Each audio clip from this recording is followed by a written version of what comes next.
Great. I get hyped just talking about it. It's just, yeah. I can tell. I know. I am too. Yeah.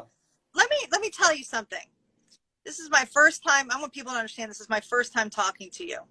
Yeah. And when I think back on my childhood, I'm 42. So when I think back on my childhood, I have a brother who is 5 years older than I am.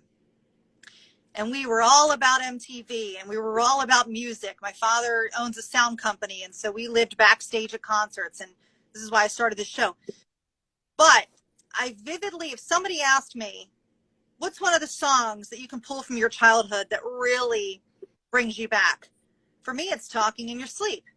Oh, I'll wow. never forget the time that I was watching MTV with my older brother and seeing this video with these girls in lingerie and just going, what am I watching? It was so cool.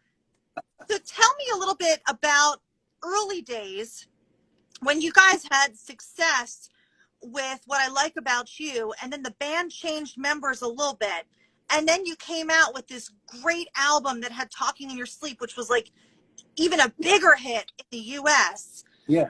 Guys, I mean, what was that whole early 80s vibe like for you guys? Right. Guys, really big hair. You hit just right. You know what you're saying. You absolutely know what's going on with the new wave and the punk scene in London, LA, and New York, which influenced us in the late 70s.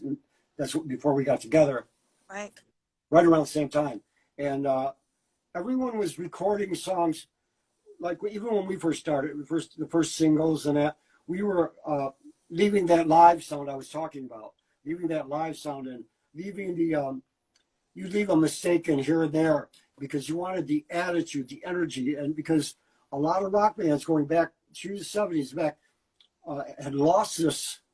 Everything was overproduced, songs were super long, and they were like Yes puts out an album with 4 records, that kind of thing. And you go see them live, and the keyboard solo would be for a half hour. Then there'd be a guitar solo for a half hour. Then a drum solo for instead of just song, like Beatles, Kinks, Animals.